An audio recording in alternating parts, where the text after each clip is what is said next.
विशेष आज का टॉपिक है, हम संगम युग में स्वराज्याधिकारी बन भविष्य में विश्व का राज कैसे ले। अभी लेटेस्ट बाबा की मुरली चली तो बाबा ने कहा कि कई बच्चे पूछते हैं, बाबा हम भविष्य में क्या बनेंगे। तो बाबा ने कहा बच्चों को दर्पण मिला है। कौन सा दर्पण? ज्ञान का ये दर्पण। बाबा ने कहा कि उसमें अंदर देखो कि आप क्या बनने वाले हैं। अगर आपका स्वराज्य है तो आप भविष्य में क्या बनेंगे? राजा बनेंगे। अगर स्वयं के ऊपर राज्य नहीं है, आप कर्मेंद्र के अधीन है, कर्मेंद्र के दास है, तो आप राजा नहीं बन सकते। तो इसलिए हम संगम युग में स्वराज्य अधिकारी कैसे बने, क्योंकि हर युग की अपनी अपनी नीति है। कलयुग की राज करने की नीति अलग है, सतयुग की राज करने की नीति अलग है, और संगम युग की नीति अलग है। संगम युग की नीति है स्वराज्य अधिकारी से विश्व का राज्य मिलेगा। यहां और कोई नीति नहीं चलेगी, डोनेशन नहीं चलेगा, या कोई वोटिंग सिस्टम नहीं चलेगी, या पार्सलिटी नहीं चलेगी। अगर आपका स्वयं के ऊपर राज्य है, अब गारंटी आपको विश्व का राजा बनाया जाएगा। यहां कोई बाबा ने यह भी नहीं रखा कि कौन कितने साल ज्ञान में चलते हैं, कौन पैसे वाले हैं, कौन समर्पित है, कौन कितने क्लास करते हैं। यह भी फार्मूला नहीं रखा है। फार्मूला रखा है स्वराज्य अधिकारी सो विश्व राज्य अधिकारी। अगर ऐसा बाबा फार्मूला रखता, बहुत पुराने हैं, वही राजा बनेंगे, जो समर्पित है वही राजा बनेंगे, तो जो बेचारी माताएं हैं या जो भी अभी अभी आए हैं उनको यह चांस नहीं मिल सकता। इसीलिए बाबा ने फार्मूला रखा है स्वराज्य अधिकारी सो विश्व राज्य अधिकारी। तो हम अपने ऊपर तो राज्य कर सकते हैं, तो इसलिए हमें क्या करना है, कभी ये नहीं सोचना कि हम तो राजा बन ही नहीं सकते। नहीं, हर एक को चांस है, हर एक को आगे बढ़ने का चांस है, राजा बनने का चांस है। केवल आप क्या करो, अपने ऊपर राज्य करो। क्योंकि शरीर हमारे लिए एक सैंपल दिया है, ये शरीर हमारे लिए एक सृष्टि है। अगर इस सृष्टि के ऊपर जो राज्य कर सकता है, जिन्होंने यहां इस शरीर के ऊपर राज्य करने की ट्रेनिंग ली, वो भविष्य में इस सृष्टि के ऊपर राज्य कर सकता है। अगर इस शरीर की सृष्टि को चलाने की ताकत नहीं आई, इसको कंट्रोलिंग पावर, रूलिंग पावर इसके ऊपर नहीं चलाई, तो भविष्य के राजा नहीं बन सकते। तो हम इस ज्ञान के दर्पण में चेक करना है कि मैं राजा बनने वाला हूं या दास दासी बनने वाला हूं। तो अब तक मेरा संगम युग का कितने दिन बीत गए। ऐसे अगर हम चलेंगे तो हम राजा फिर नहीं बन सकेंगे। अगर मेरे पास ज्ञान बहुत है, ज्ञान के रतन है, ज्ञान के रतन है, स्थूल भी मैंने बहुत धन दान किए हैं, हम साहूकार बनेंगे लेकिन राजा नहीं बनेंगे। तो राजा बनने के लिए क्या करना है, स्वराज्य अधिकारी बनना है। तो स्वराज्य अधिकारी बनने से वैसे ही हमें योग के लिए भी बहुत काम आएगा ये बातें। क्योंकि आज हमारा योग भी क्यों नहीं लगता, क्योंकि स्वराज्य अधिकारी स्थिति नहीं। जब हमारे मन के ऊपर, बुद्धि के ऊपर या सभी स्थूल कर्मेंद्रिय के ऊपर अगर हमारा राज्य है, हमारा कहना मानती है, तो फिर योग में भी हम जितना चाहे उतना समय तक बैठ सकते हैं। हम योग भी शक्तिशाली कर सकते हैं। अगर हम स्वराज्याधिकारी बनेंगे तो हमारे संपर्क में जो भी भाई बहनें हैं वो सभी खुश हो जाएंगे, क्योंकि हमारा चाल चलन, देखना उठना सबको पसंद आएगा। स्वराज्य अधिकारी स्थिति से हम बाबा की प्रत्यक्षता भी कर सकते हैं। स्वराज्य अधिकारी स्थिति से हम कर्मातीत भी बन सकते हैं। कर्मेंद्रिय जीत सो कर्मातीत बन सकते हैं। तो वर्तमान की ये स्वराज्य अधिकारी की स्थिति, ये हमारे स्व उन्नति का बहुत ऊंचा साधन है। तो इसलिए हमें यही मेहनत करनी, स्वराज्य अधिकारी स्थिति। जैसे अभी अभी गीत सुन रहे थे, अगर कर्मेंद्रिय पर राज्य है तो सुख और शांति हमारे क्या होंगे? भाई हो जाएंगे। अगर मुझे सुख और शांति की अनुभूति करनी है तो मुझे क्या बनना है? स्वराज्य अधिकारी बनना है। तो हम स्वराज्य अधिकारी कैसे बने, उसके लिए क्या प्रैक्टिस करें? तो स्वराज्य अधिकारी बनने के लिए सबसे पहले देखो, ये हमारा शरीर है। इस शरीर एक प्रकार का हमारा छोटा सा देश है, कंट्री है। और इस कंट्री की, इस देश की राजधानी कहां है? ब्रुकुटी में। जैसे इंडिया एक देश है और इस इंडिया की देश की राजधानी कहां है? दिल्ली में है। लेकिन दिल्ली ये परतंत्र में क्यों गया था? क्योंकि दिल्ली में कुछ, जैसे इंडिया में कुछ नवाब रहते थे। बंगाल का नवाब, बिहार का नवाब, सूरत का नवाब। कुछ अंग्रेज लोग इंडिया में आए तो वो नवाब क्या हो गए? उससे मिल गए और उसके कारण क्या हो गया? धीरे धीरे दिल्ली के ऊपर अटैक हो गया और भारत क्या हो गया? फिर परतंत्र हो गया। तो इसी तरह ये शरीर रूपी देश, ये परतंत्र क्यों हुआ? माया दुश्मन ने हमारे पर अटैक क्यों किया? क्योंकि इसकी जो राजधानी दिल्ली यहां है, ब्रुकुटी में आत्मा राजा रहता है। लेकिन इस देश में कुछ नवाब भी हैं। कौन से नवाब? कान, मुख, आंखें। और ये नवाब क्या हो गए? माया से मिल गए। माया से मिलने के कारण माया ने क्या किया? धीरे धीरे आत्मा के ऊपर अटैक कर दिया।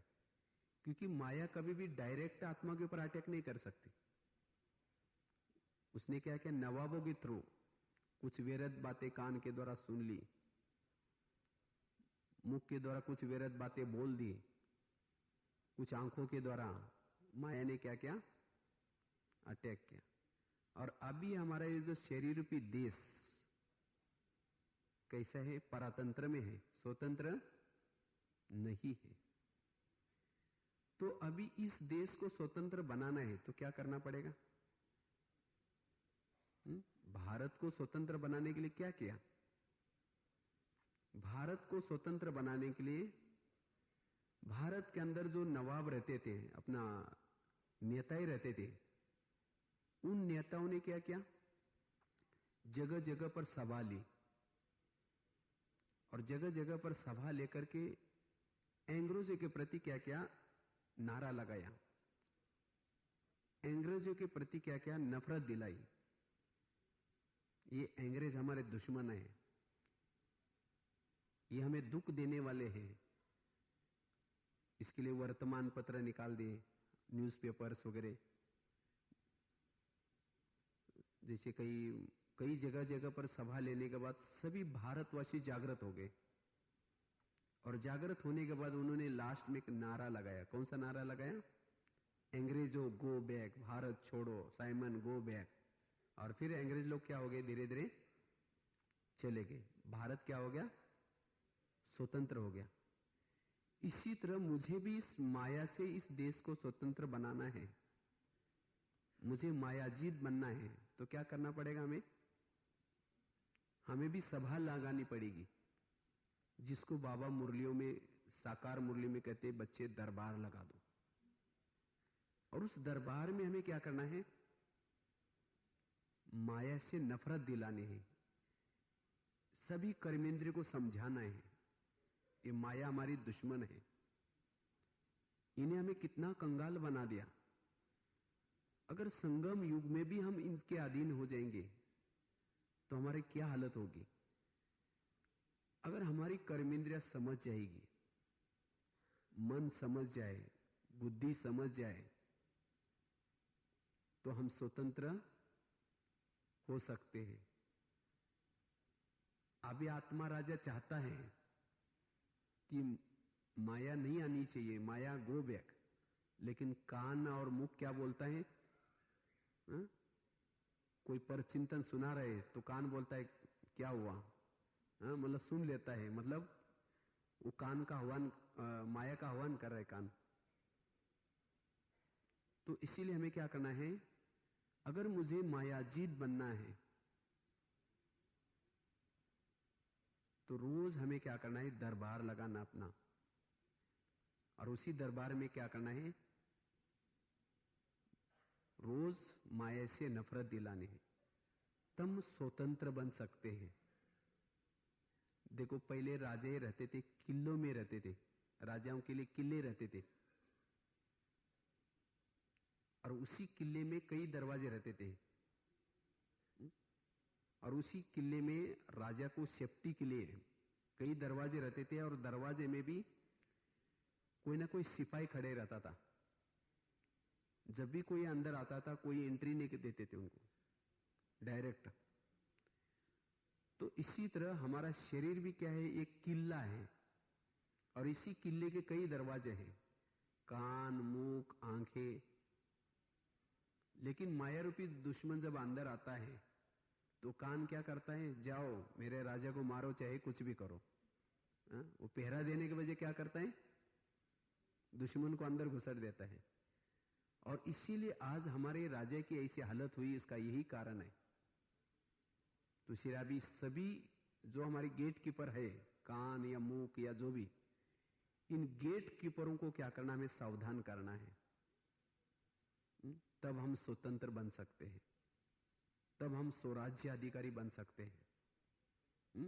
क्योंकि आत्मा राजा सोया है। कहते ना, अंधेरी नगरी चौपट राजा, टके शेर भाजी टके शेर खाजा। आज हमारी इस नगरी में अंधेरी हो गई। आज ही भी था ना मुरली में, आत्मा की बैटरी क्या होगी?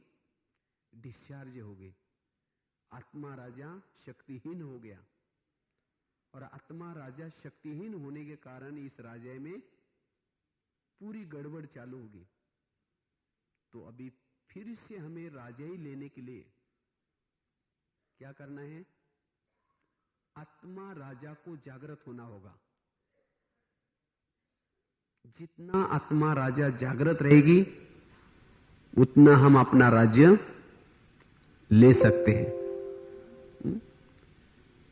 एक बहुत अच्छी कहानी एक बार हमने एक मैगजीन में लिखी थी, जिसे एक राजा था, और उस राजा का बहुत अच्छा राज्य कारोबार था, काफी अच्छा राजा था।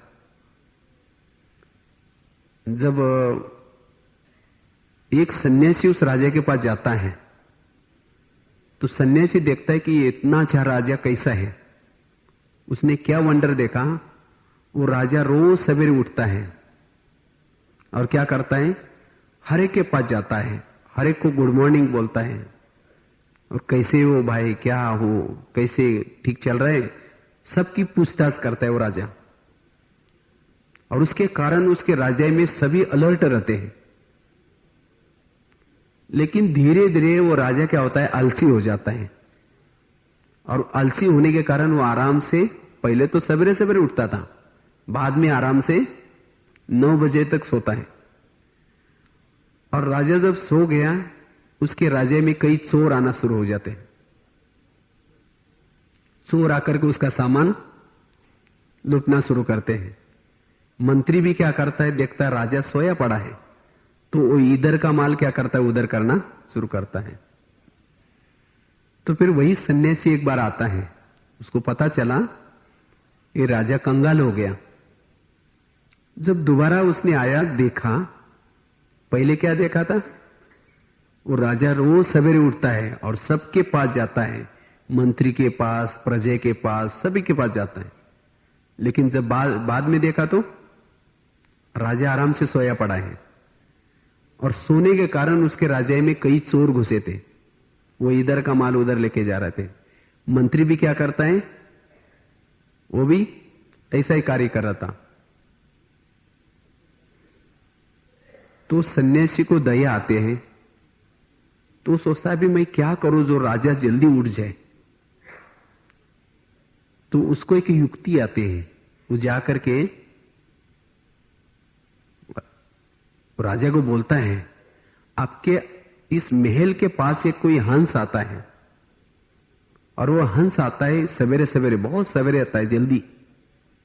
लेकिन उस हंस की एक विशेषता है, जो उस हंस को सवेरे सवेरे उठ करके देखेगा, जिसकी दृष्टि पड़ेगी, वो सारे संसार में मशहूर हो सकता है। वो राजा बोलते हैं, हाँ मुझे भी मशहूर होना है। तो बोला फिर कल से आपको उठना पड़ेगा जल्दी उस हंस को देखने के लिए। बोला ठीक है।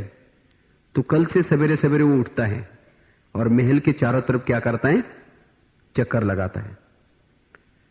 जब राजा जब उठ करके चक्कर लगा रहा था, तो चोर आए थे, उन्होंने देखा राजा तो चक्कर लगा रहे हैं, तो चोर भाग गए, सोचे कि चलो कल आएंगे। कल फिर देखा तो राजा तो चक्कर लगा रहा था। फिर परसों देखा तो धीरे धीरे चोर आना बंद हो जाते हैं, और मंत्री भी देखते हैं कि भाई राजा उठा हुआ है, तो इधर का माल उधर करना बंद करते। धीरे धीरे उसके राजा में प्रोग्रेस हो गई, उसकी राजाई बहुत अच्छी हो गई। फिर वही सन्यासी एक बार आता है, उसने कहा कि आपने हंस को देखा? तो राजा ने कहा मैंने हंस को तो नहीं देखा, लेकिन मेरे राजाई में कुछ गड़बड़ चल रही थी, ये ठीक हो गई। तो सन्यासी ने कहा कि यही मैंने आपको युक्ति बताई थी, अगर मैं डायरेक्ट आपको कहता आप सोते रहते तो आप मेरा सिर काट देते। इसीलिए मैंने आपको क्या कहा, सवेरे सवेरे जल्दी उठो और उठ करके क्या करो, आप सभी तरफ चक्कर लगाओ, तो आपकी राजधानी बहुत अच्छी चलेगी। ये कहानी किसके है? ये हमारे हैं। हमारी राजधानी भी बहुत अच्छी थी, हम सारे विश्व में राजे मशहूर थे। लक्ष्मी नारायण का अभी भी राज्य मशहूर है, लेकिन वही राजे धीरे धीरे क्या होते हैं, आत्मा राजा सो जाता है, और सोने के कारण धीरे धीरे इस शरीर रूपी राजधानी में क्या होते हैं, 5 चोर घुस गए, काम, क्रोध, लोभ, मोह, अहंकार। उसके बाद मन बुद्धि क्या करता है, औरों को याद करना शुरू करता है, और फिर पूरा राजा क्या हो गया, कंगाल हो गया। पर शिव बाबा ने देखा, अरे ये राजा तो इतना अच्छा था, इसको क्या हुआ? फिर नीचे आकर के देखता है तो ये आराम से सोया पड़ा है। अंधेरी नगरी चौपट राजा हो गया। फिर बाबा की युक्ति सुनाता है। कौन सी युक्ति? आपके इस शरीर रूपी महल के चारों तरफ एक फरिश्ता आता है, ब्रह्मा के तन में शिव बाबा आता है, लेकिन कितना बजे आता है? सवेरे सवेरे आता है। आप उसको देखने के लिए उठो। तो अगर आप उसको देखने के लिए उठेंगे तो क्या हो जाएगा, चोर आना, जो काम, क्रोध, लोभ, जो चोर आकर के तुम्हें लूट रहे, वो क्या हो जाएगा, आना बंद हो जाएगी।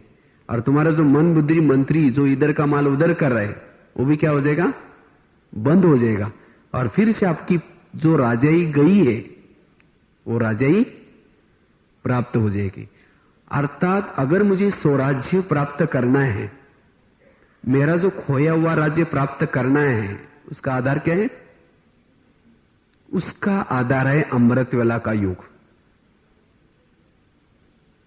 अगर हम अमृतवेला योग करते हैं, अमृतवेला योग करने से आत्मा की ज्योति जागृत होते हैं, और जिसकी सारा दिन ज्योति जागृत है वहां कोई भी चोर नहीं आ सकता।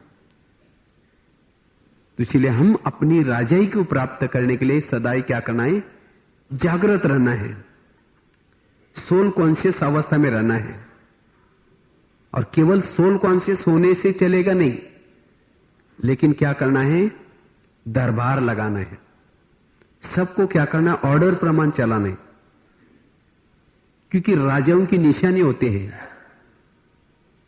राजाओं की क्या निशानी होते हैं? चलो 2 मिनट। तो इस तरह से तो राजा कैसे बनेंगे? जैसे सतयुग में अगर मैं अपने राजा क्या करता है? शिकार करता है। पहले राजाओं की कहानी आती थी। एक राजा था, वो शिकार करने के लिए गया था। और राजा शिकार किसकी करता है? शेर की शिकार करता है, कोई चूहा बिल्ली को नहीं मारता। और तीसरी राजा की निशानी है, राजा होता है दानी होता है, कंजूस राजा नहीं होता है। राजा दान पुण्य करता है। तो ये हमारे में निशानी यही पता हो, हमारे दिखाई पड़े। अगर मैं अपनी कर्मेंद्रिय को ऑर्डर करता हूं, मैं मन को ऑर्डर करता हूं, हे मेरे मन, अभी क्योंकि आत्मा का दिल है, मैं जाकर के शिव बाबा को याद करूं, 1 घंटा मुझे कुछ भी व्यर्थ बातें याद ना आए। आत्मा राजा का दिल है। जब मन को कहते हैं कि हे मन, तुम परमधाम में चलो, लेकिन मन कहीं मार्केट में लेके जाता है, या कोई सब्जी खरीद करने के लिए लेके जाता है। क्योंकि आत्मा को चलाने वाला चालक कौन है? मन है या बुद्धि है। जैसे सतयुग में आपने अपने पायलट को कहा, पुष्पक विमान जो चलाने वाले उसको कहा, मुझे आप क्या करो, उस राजे के पास लेके जाओ। लेकिन उसने कहीं और लेके गया, उसको राजा कहेंगे? नहीं कहेंगे। तो इसलिए अगर मेरा मन मेरी बात नहीं मान रहा है तो हम राजा बनने वाले नहीं है। ये है दर्पण। अगर मैंने मुख को ऑर्डर किए कि तुमने आज सारा दिन व्यर्थ नहीं बोलना है, लेकिन फिर भी मुख ने व्यर्थ बोल दिया, राजा बनने वाले नहीं है। मैं चाहता हूं कि आधा घंटा तक बैठ करके एक बाबा को याद करो, लेकिन मन बैठने नहीं दे रहे, तो राजा कैसे बनेंगे? तो इसलिए हमें ये साधारण बातें नहीं लेना है, लेकिन अभी क्या करना है? थोड़ा जागृत अवस्था में बैठना है। इसीलिए बाबा कहते हैं कि चेक करो कि मैं राजा बनने वाला हूं या दास दासी बनने वाला हूं। तो इसीलिए अभी क्या करना है? उसको ऑर्डर देनी है। रोज क्या करो? दरबार लगा दो इसके लिए। ब्रह्मा बाबा ने, क्योंकि ये इस बात को बाबा ने क्यों याद किया? क्योंकि ब्रह्मा बाबा ने इतना बड़ा ऊंच पद पाया। बाबा ने क्या किया था? बाबा रोज अपना दरबार लगाते थे, क्योंकि दरबार लगाने के संस्कार कहां से लेके जाना है? जो भी 84 के संस्कार, 84 जन्मों के संस्कार हमें यहां से भरने हैं। अगर वहां डायरेक्ट आपको राजा में बिठाया जाएगा गद्दी पर, और सामने सभा, आप अपने देवता बन करके, राजा बन करके बिठाए जाए, तो मंत्री को क्या बोलना चाहिए, दासी को क्या बोलना चाहिए, कुछ पता ही नहीं होगा। तो कैसी ऑर्डर देनी है, कैसी शिक्षा देनी है, कैसे राज्य करना चाहिए, कैसे बैठना चाहिए। क्योंकि राजा कैसे गद्दी पर बैठता है? निश्चिंत होकर के बैठता है। तो इसी तरह हमें भी अपने अकाल तख्त पर, ब्रुकुटी रूपी अकाल तख्त पर बैठ करके निश्चिंत होकर के, ये नहीं सोचो कि मैं क्या करूं, कैसे करूं, ये मेरे सुनते ही नहीं, मेरे बातें ही नहीं सुनते। कोई समस्या अगर होगी तो राजा कैसे बनेंगे? राजा बेचैन कभी नहीं होता, परेशान वाला राजा नहीं, बेगमपुर के राजा बनना है। कोई भी प्रकार का गम नहीं है। अगर कोई गम है, राजा नहीं है। अगर मेरे राजा में अभी भी गम है, ये बात कोई हो गई, ये क्यों होगी, इसका मतलब हम राजा नहीं बन सकते। तो इसलिए हमें रोज क्या करना है, अपने मन बुद्धि का साथ में सभी कर्मेंद्रिय को क्या करना है, दरबार लगाना है। और उसी दरबार में जो भी बात फाइनल होगी, जो कोई नहीं सुनेगा उसको सजा भी देनी है। तो कैसे दरबार लगाना है? देखो, शरीर हमारा एक देश है, तो ये देश अभी हमारा स्वतंत्र नहीं है। तो मुझे स्वतंत्र बनाने के लिए, शक्ति लेने के लिए ऊपर जाना है। कहां? शिव बाबा के पास। तो रात को ही जाकर के वहां सो जाऊं और सवेरे उठ करके बाबा को याद करके शक्ति ले लो। और उसके बाद 4:45 बजे अपने देश में फिर से एंट्री करो। परम धाम से मैं आत्मा राजा ट्रेनिंग लेकर के, शक्ति लेकर के अपने राजधानी में आ रहा हूं। तो शरीर मेरी क्या है? राजधानी है। ये शरीर मेरा एक देश है और मैं आत्मा अभी नीचे जा रहा हूं। लेकिन सवेरे ही क्या करना है, अपना रात को ही मन बुद्धि मंत्री को बता के जाना है, मैं 4:45 बजे आने वाला हूं।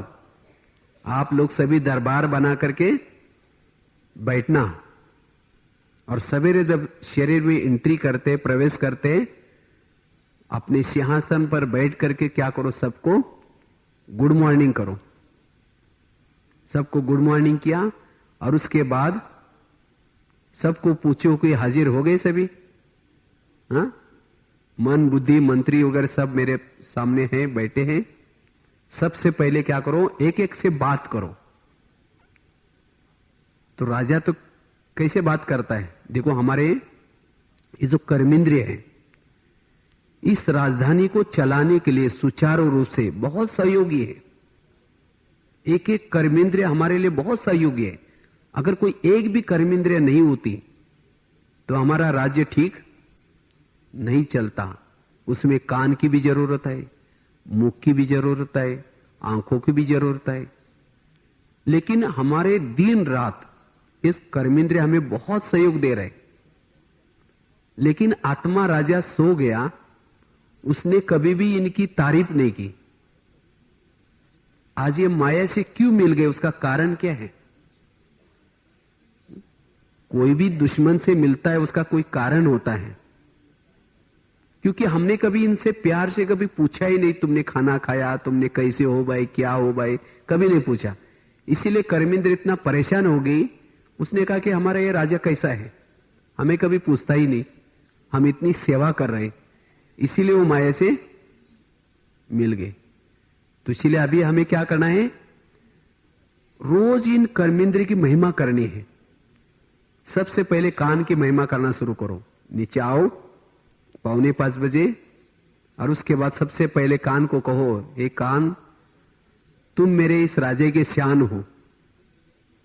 अगर तुम मेरे राज्य में नहीं होते तो मैं परमात्मा के महावाक्य कैसे सुनता? तुम्हारे कारण मेरे अंदर जागृति आई और मुझे बहुत सारा ज्ञान प्राप्त हो गया तुम्हारे कारण। और वैसे ही तुम्हारे ऊपर मेरा बहुत विश्वास है, इसीलिए मैंने तुम्हें कहां रखा है, बॉर्डर पर रखा है। कान कहां है हमारे? हाँ, सबसे पहले कान ही है बॉर्डर पर। और बॉर्डर पर उसको रखा जाता है जो विश्वास होते हैं। मेरा तो तुम्हारे पर बहुत विश्वास है, लेकिन आज मेरा परम हितैषी, मेरा दोस्त, मैं ऊपर गया था ट्रेनिंग लेने के लिए परमधाम में, उसने तुम्हारे बारे में कुछ कंप्लेन की है। वो सही है या नहीं मुझे तो पता नहीं, लेकिन मेरा दोस्त तो कभी झूठ नहीं बोल सकता, वो तो सत्य ही बोलता है। क्या सही है? मैंने तुम्हें विश्वास के साथ बॉर्डर पर रखा, लेकिन तुमने मुझे धोखा दिया है, क्योंकि तुम्हारे कारण माया घुस जाती है। तो बताओ, मैंने तुम्हें विश्वास से रखा, तुम मेरा खाते हो, मेरे राजधानी में रहते हो, और तुम मुझे धोखा दे रहे। तो इसीलिए हे कान, आज तुम ध्यान से सुनो। मैंने कैसे अपने आप से बातें करनी है और उनको ऑर्डर प्रमाण चलाना है। तो हे कान, तुम ध्यान से सुनो। अगर आज से कोई भी व्यर्थ बातें तुम सुनेगा, मैं तुम्हें सजा दूंगा, याद रखना। मैं शाम को तुम्हारे चेकिंग करूंगा और तुम्हारे चारों तरफ कुछ गुप्तचर भी रखूंगा। इसीलिए तुम कुछ भी व्यर्थ बातें तुम्हें नहीं सुनना है, क्योंकि मैं चाहता हूं, मुझे अभी स्वतंत्रता लानी है। इस देश में जो भी कुछ मायावी सैनिक घुसे हैं, उनको सबको मुझे क्या करना, अभी निकालना है। तो इसलिए तुम ध्यान रखना। आगे चलो मुख के पास। हे मेरे मुख, तुम भी मेरे इस राजे के शान हो। अगर तुम नहीं होते तो मैं वाच्या सेवा कैसे कर सकता? तुम्हारे कारण मुझे बहुत सारी दुआएं मिल रही, और तुम है इसीलिए मेरी बहुत अच्छी रौनक है। लेकिन कभी कभी तुम ऐसे कोई शब्द बोल देते हो जो सामने वाला मेरे आत्मा भाई का दिल टूट जाता है, और मुझे उसे दुआओं के बजाय बदुआएं मिलती है, मेरे संबंध बिगड़ जाते हैं। क्या मैंने तुम्हें संबंध बिगाड़ने के लिए रखा है? हम तो आत्मा भाई भाई है, और तुम किसी को ऐसे बोल देते हो जो हमारा संबंध टूट जाते हो, तोड़ देते हो।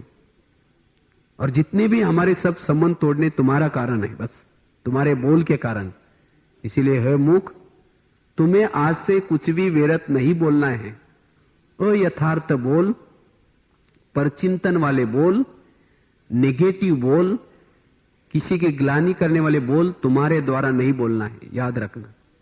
अगर बोलेगा तो मैं तुम्हें सजा दूंगा, ध्यान रखना सारा दिन। आगे चलो आंखों के पास।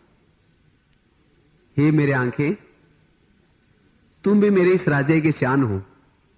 अगर तुम नहीं होते तो हम शिव बाबा को सामने कैसे देख सकते? वैसे तो मुझे तो आंखें तो बहुत सारी मिली है, 84 जन्म में कितनी सारी आंखें मिले हैं, लेकिन तुम्हारे जैसे भाग्यशाली आंखें नहीं मिली, क्योंकि तुम्हारे द्वारा मैंने स्वयं सत्यम शिवम सुंदरम को देखा है। तुम कितनी भाग्यशाली हो। लेकिन उस सत्यम शिवम सुंदरम को देखने के बाद तुम्हारा पेट नहीं भरा, तुम और कोई व्यर्थ बातें देखते हो, और किसी के सुंदरता को निहारते हो, कभी टीवी की बातें देखते हो। तो इसलिए हे आंखें, तुम्हें क्या करना है, कुछ भी व्यर्थ नहीं देखना है। अगर तुम कुछ व्यर्थ देखेगे, मैं तुम्हें सजा दे सकता हूं। आगे चलो पांव के पास। हे मेरे पांव, तुम भी मेरे इस राजे के शान हो। अगर तुम मेरे राजधानी में नहीं होते तो ये कान भी क्या सेवा करता, या अपने मुख की भी क्या सेवा करता, मेरे हाथ भी क्या कर्मना सेवा करते। क्योंकि तुम सभी कर्मेंद्र को अपने सिर पर उठा करके लेके जाते हो, और फिर मैं वाचा सेवा कर सकता हूं और कुछ कर सकता। अगर मुख वाचा सेवा करता, आधी दुआ तो पांव को भी मिलती है, क्योंकि पांव ने क्या क्या वहां लेके गए। लेकिन कभी कभी तुम परचिंतन सुनाने के लिए भी सभी को लेके जाते हो। तो क्या मैं तुम्हें इसीलिए रखा है?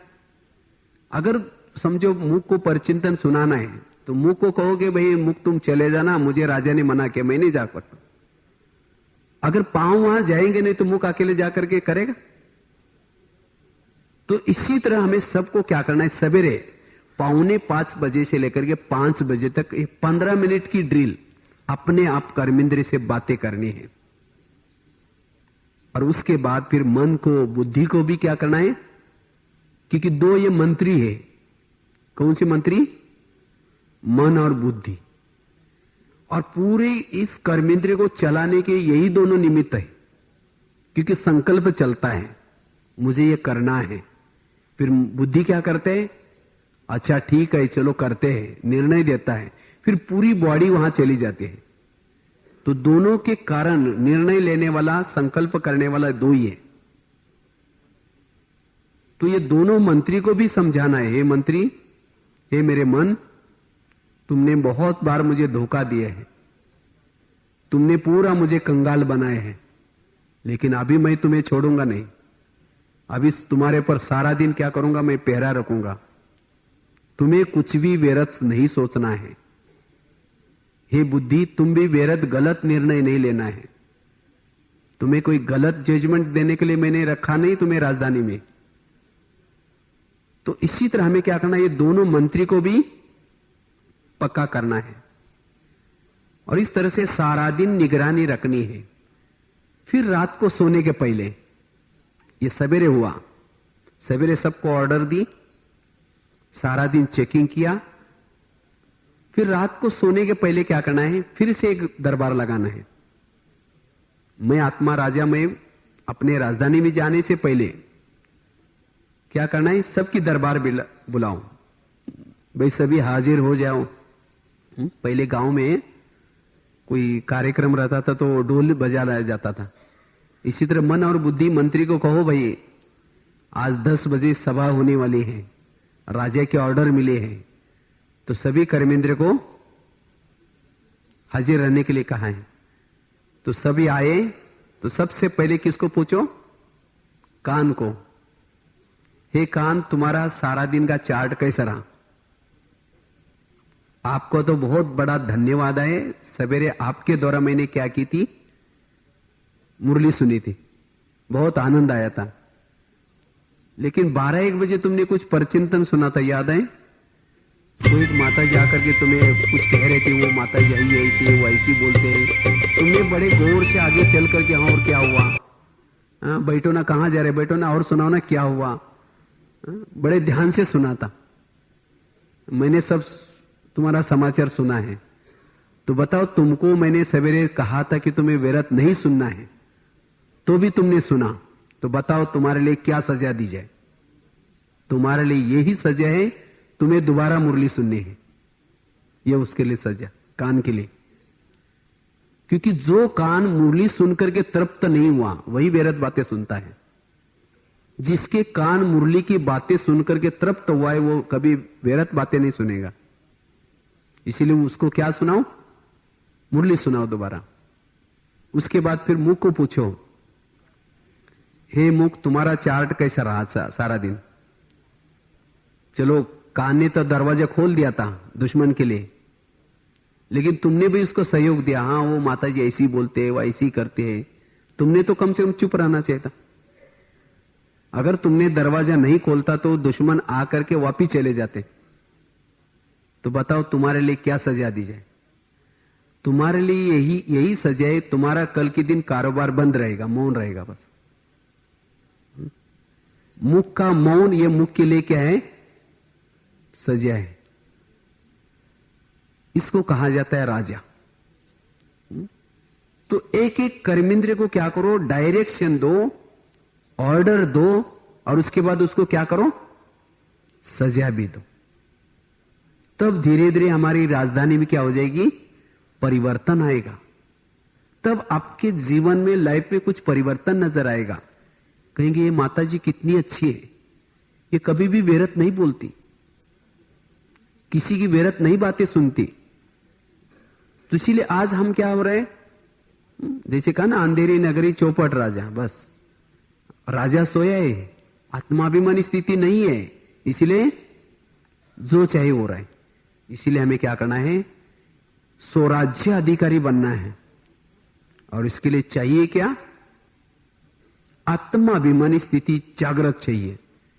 जिसकी आत्माभिमानी स्थिति है उसकी कर्मेंद्रियां गलत कोई भी नहीं काम करेगी। जैसे कोई घर में कोई बड़ा है तो छोटे आपस में नहीं लड़ेंगे, और अगर घर में कोई है ही नहीं तो छोटे क्या करेंगे, लड़ेंगे, झगड़ेंगे, आपस में कुछ भी करेंगे। इसीलिए सारा दिन हमें क्या करना है, अपने अवस्था में रहना है, सोल कॉन्शियस स्थिति में रहना है। तो जितना हम सोल कॉन्शियस अवस्था में रहते हैं उतना राजाई के संस्कार हमारे अंदर आते हैं। और इसके लिए हमें क्या करना है, जैसे कहा ना, जैसे वो कहानी सुनाई, वो कैसे फिर से वो राजाई में प्रगति हुई, इसी तरह हमारे राज्य में प्रगति होने के लिए, स्वयं का राज्य प्राप्त करने के लिए क्या करना है? रोज अमृत वेला का योग।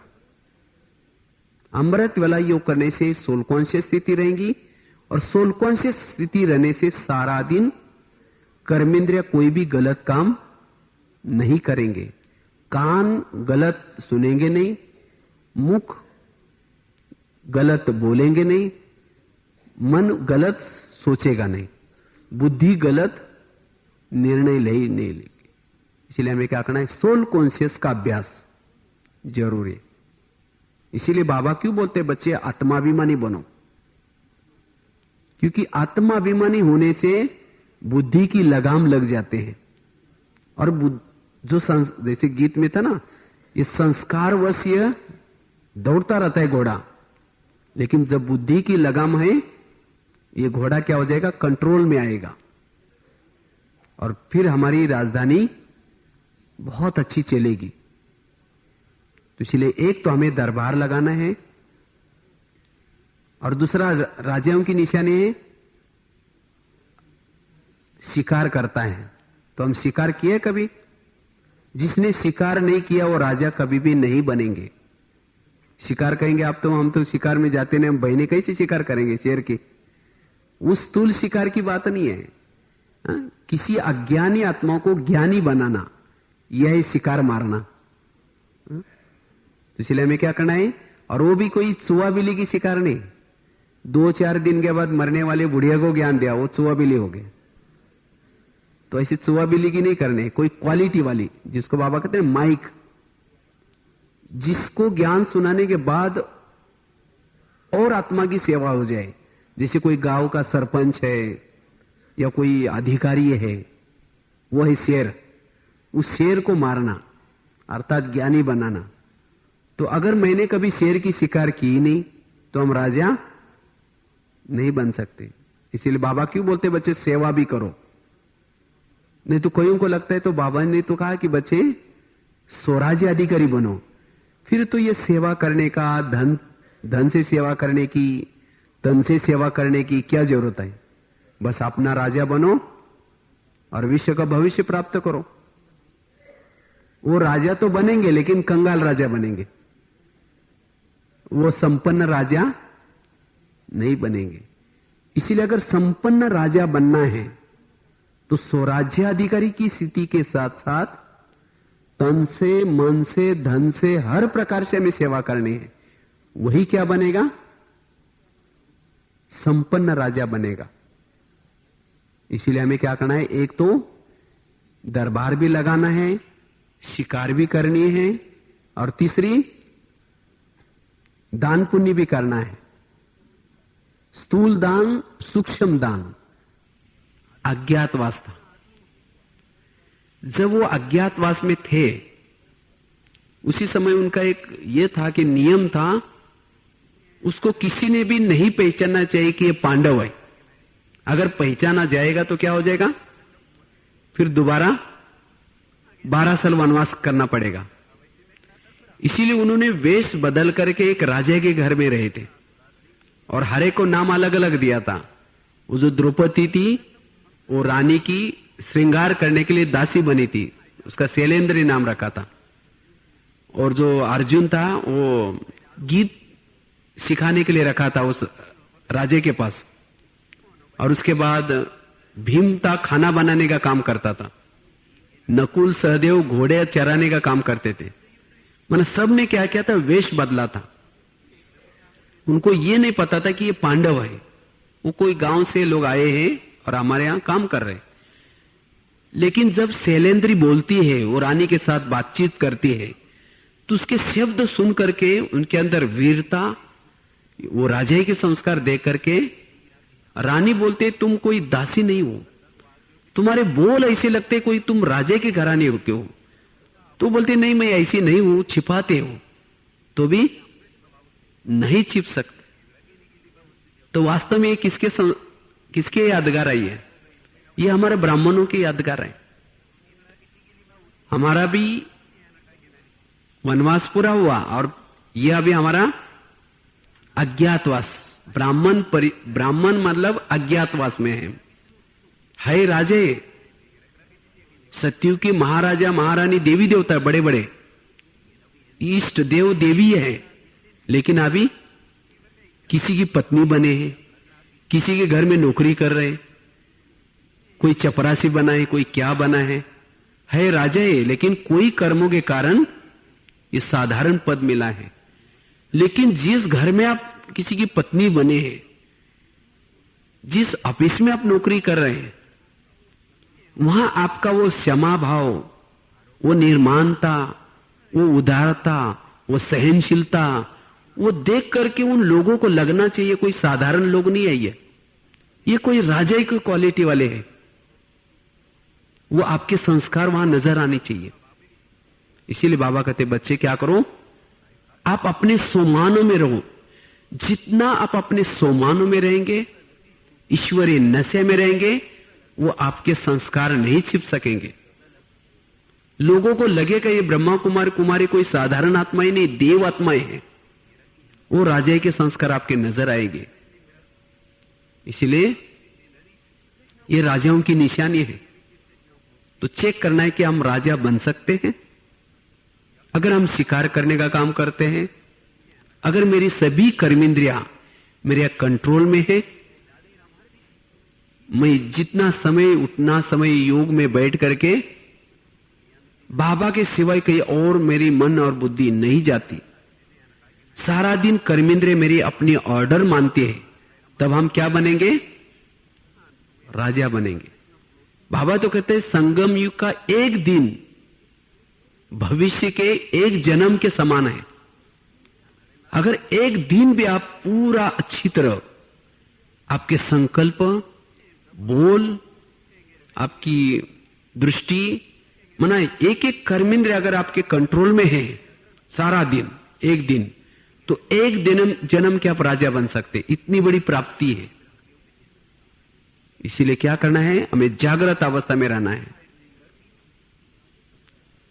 और राजा कभी भी अकेले नहीं जाता, कहीं भी जाता है तो राजा क्या करता है, राजा के पास जब भी राजा कहीं जाएगा तो क्या करता है, वो आईने में देखता है मैंने ताज पहना हुआ है, साथ में गहने वगैरह पहने हैं, साथ में मेरे पास कुछ बाण वगैरह है, सब कुछ ठीक है। तो इसी तरह हम भी राजा ही क्या कर रहे हैं, हम राजे युद्ध के मैदान में हैं। तो हमें हर पल क्या करना है, अपने बुद्धि रूपी तर्कस में अच्छी तरह नशे के पॉइंट्स है, जिम्मेवारी का ताज पहना हुआ है, पवित्रता का कवच पहना हुआ है, मेरे साथ में सभी शक्तियां, सहन शक्ति, समाने की शक्ति, परखने की शक्ति, ये अशक्तियां साथ में है। कितनी सेना है हमारे साथ, कितने गुण है, कितनी शक्ति है, और सबके साथ मन बुद्धि मंत्री भी है, और साथ में शिव बाबा हमारा कौन है, हमें चलाने वाला सारथी है। इस तरह से अकेले नहीं है। हम क्या करते, कभी कभी बस अकेले निकल पर चलते हैं, तो माया देखते हैं अच्छा ये अकेला जा रहा है, तो क्या करेंगे, उसके पास ना कोई तर्कस में बाण है, ना कोई उसने कवच पहना है, चलो इसको पकड़ो अभी। तो माया क्या करते हैं, अटैक करते हैं। इसीलिए हमें सदा ही जब भी कहीं चलते हैं, हमें यह समझना है कि सारथी मेरे साथ में है, माया क्या कर सकती है। तो इसलिए ऐसे हमें क्या करना है, सारा दिन उसी अवस्था में रहना है, और इसके लिए सोल कॉन्शियस अवस्था बहुत जरूरी है। अगर मुझे राजा के संस्कार धारण करनी है, माया जीत बननी है, हमारी आत्माभिमानी स्थिति जरूरी है। अगर आत्माभिमानी स्थिति है तो सहज आपकी राजा की स्थिति है। तो ऐसे हमें क्या करना है, संगम युग में स्वराज्य अधिकारी बनना है। और इसके लिए एक सुंदर आपको एक विजन बताते हैं। ये विजन काफी आपको काम आएगा, क्योंकि कभी हम सोचते हैं ना बाबा मेरी कर्मेंद्र धोखा देते हैं। क्यों धोखा देते हैं, उसका कारण है, क्योंकि बाबा को हम जैसे महाभारत में दिखाते हैं, कृष्ण और अर्जुन अगर लगाम अर्जुन ने पकड़ी है और कृष्ण को कह रहे कि आप मेरा रथ आप खड्डे में क्यों लेके जा रहे, तो कृष्ण क्या बोलेंगे? कहेंगे तुमने लगाम पकड़े, मैं क्या करूं भाई? तो इसी तरह कभी हम बाबा को कंप्लेन करते हैं, बाबा मेरी आंखें धोखा देते हैं, तो बाबा कहेगा मैं क्या करूं, तुम तो मुझे सारथी बनाते ही नहीं। लगाम हम अपने हाथ में पकड़ते हैं, तो बाबा को क्या करना है? लगाम किसके हाथ में देनी है? बाबा के पास में। तो इसलिए हमने एक बहुत अच्छे कुछ दिन इस एक विजन का अभ्यास किया था। अगर इस विजन का अभ्यास करेंगे तो सहज आप स्वराज्य अधिकारी बन सकते हैं, कर्मेंद्रिय जीत बन सकते हैं। शरीर हमारा रथ है और इस रथ को 5 घोड़े लगे। कौन से घोड़े? ये कर्मेंद्रिया, एक कर्मेंद्रिय शरीर रूपी रथ के घोड़े हैं। और इस रथ को चलाने वाला सारथी कौन है? आत्मा योद्धा है। शिव बाबा इसका सारथी है। तो मैं आत्मा राजा रोज क्या करता हूं? परमधाम में जाता हूं। जैसे अर्जुन कभी भी रथ के अंदर नहीं सोता है। कृष्ण और अर्जुन सोने के लिए कहां जाते हैं? उनके अलग से टेंट लगे थे, वहां जाते हैं। श्यामिया ने रहते, वहां जाते, सोते, और सवेरे सवेरे उठ करके अर्जुन क्या करता है? कृष्ण के पास जाता है और कृष्ण उसको क्या करता है? युद्ध करने के लिए भड़काता है। तुम आज ऐसा युद्ध करना, तुम ऐसा युद्ध करना। तो इसी तरह हमें भी क्या करना है? रोज रात को इस शरीर में नहीं सोना है। सोने के लिए कहां जाऊं? परमधाम में, अव्यक्त वतन में, मन बुद्धि से वहां जाकर के सोना है। सवेरे उठते ही क्या करना है? बाबा के पास जाना है और बाबा को गुड मॉर्निंग करके सारा दिन युद्ध में पावर लेना है, युद्ध के लिए शक्ति लेनी है। और जैसे बाबा आपको युद्ध करने के लिए तैयार करता है, तुम आज ऐसा युद्ध करना, तुम आज शक्तिशाली युद्ध करना, ये माया तुम्हारा कोई दोस्त नहीं है, इन्होंने तुम्हें क्या से क्या बनाया। तब जैसे अर्जुन तैयार होता है, तो इसी तरह मुझे तैयार होकर के फिर क्या करना है? नीचे आना है। और जब युद्ध के मैदान में कृष्ण और अर्जुन आते हैं, तो कृष्ण अर्जुन आने के बाद अकेला नहीं आता अर्जुन, कभी दोनों भी साथ में आते हैं।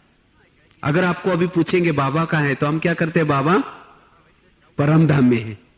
लेकिन नहीं, जहां आप रहते हैं वहां बाबा को भी साथ में रखना है, जिसको बाबा कहते हैं कंबाइंड स्वरूप।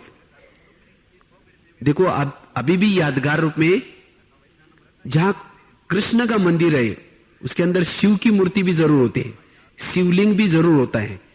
गणेश की मूर्ति है, वहां भी शिवलिंग होता है। कोई देवी की मूर्ति है, वहां भी शिवलिंग होता है। हर मंदिरों में शिवलिंग जरूर होता है। क्यों? क्योंकि एक कंबाइंड स्वरूप का यादगार है।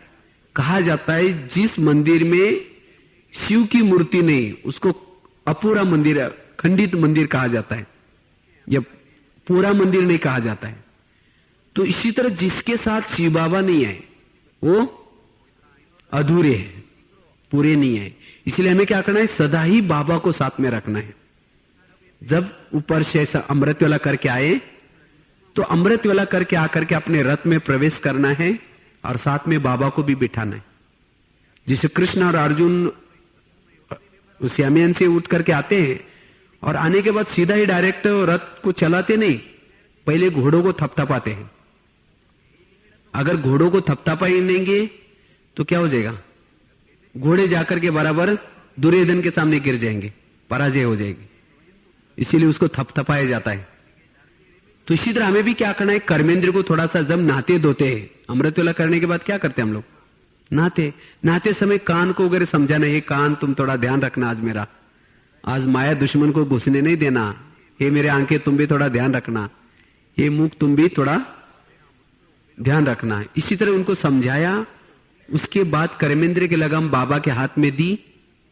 जैसे कृष्ण ने लगाम पकड़ी तो अर्जुन बोलता है सारथी मुझे इस तरफ लेके चलो। तो इसी तरह बाबा को कि बाबा मुझे अभी सेंटर में लेके चलो।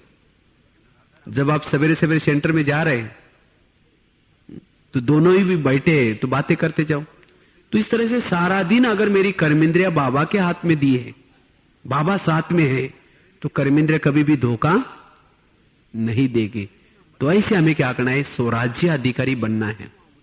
और इसको ही भक्ति मार्ग में क्या किया, वो लगाम की रस्सियां किसके हाथ में दी, कृष्ण के हाथ में दी, और वो सारथी बना दिया, वो घोड़े रथ। वास्तव में संगम युग का यादगार है। तो ऐसे हमें संगम युग में जितना हम स्वराज्याधिकारी बनेंगे उतना ही भविष्य में विश्व का राजा बन सकेंगे। तो यही हमें प्रैक्टिस करनी है। नहीं तो कहते ना, ब्रह्मा ने एक बार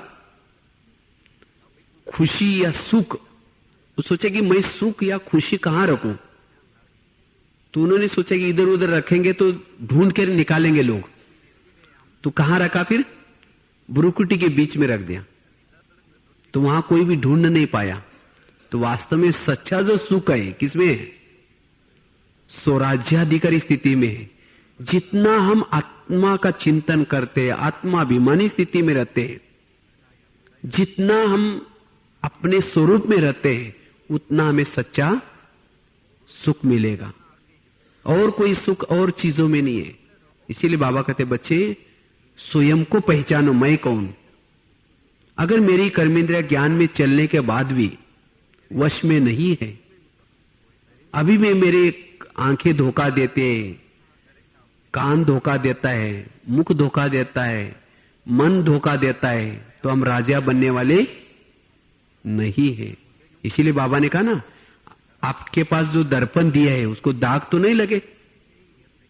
तो इसलिए बुद्धि रूपी जो दिव्य नेत्र दिया है, उस दिव्य नेत्र से क्या करो, स्वयं की चेकिंग करो और राजा बनने की क्या करो, प्रैक्टिस करो। इसलिए एक तो हमें क्या करना है, अपने अमृत वेले के ऊपर ध्यान रखना है, साथ में अमृत वेला से सोल कॉन्शियस बनेंगे और सदा ही सारा दिन जागृत अवस्था में रहना है, जिससे हमारी स्वराज्य अधिकारी स्थिति सहज ही आ सकते। और इसके लिए बाबा ने स्कीम बनाने के लिए कहा। कौन सी स्कीम? क्योंकि आत्मा की शक्तियां वेस्ट कब जाते हैं, जब ज्यादा सोचते हैं, जब अयथार्थ बोलते हैं, और तीसरी समय को वेस्ट करते हैं। तो ये तीन शक्ति को बचाना है। संकल्प की बचत करने के लिए क्या करो, हर बातों को पॉजिटिव सोचो। हर बात को पॉजिटिव सोचने से संकल्प बच जाएंगे, जिससे आत्मा शक्तिशाली बनेगी। और बोल की बचत करने के लिए अयथार्थ बोल के ऊपर क्या करना है, कंट्रोल करना है। और समय की बचत करने के लिए मन और बुद्धि का प्लान बनाना है। और जब हम तीन बातों की स्कीम बनाएंगे, तब हम आत्मा शक्तिशाली बनेंगे, तब हमारी शक्ति अपनी ऑर्डर मानेंगी, और तब हम राजा बन सकेंगे। तो ऐसे हमें क्या करना है, ये स्वराज्य अधिकारी बनने का क्या करना है, पुरुषार्थ करना है। और जब यहां संगम में स्वराज्य अधिकारी है, तो भविष्य का राज, भविष्य में क्या बनने वाले कोई प्रश्न ही नहीं है। भविष्य हमारी वर्तमान की परछाई है। जो वर्तमान का, आज का दिन मैं श्रीमत पर चला, आज का दिन मैं स्वराज्याधिकारी बना, आज का दिन मैं श्रीमत पर चला, तो मेरा भविष्य ओके है। कई तो भविष्य की चिंता करते हैं, आज अमृत वेला मिस होगी, लेकिन सोचेंगे भविष्य में मैं क्या बनूंगा, सतयुग कब आएगा। भविष्य के बारे में सोचने की कोई जरूरत नहीं। आज का दिन मुझे क्या करना है, सफल करना है। तो ऐसे हमें क्या करना है, जो बाबा ने कहा स्वराज्य अधिकारी बनो, यही पुरुषार्थ करना है। ठीक है। ओम शांति।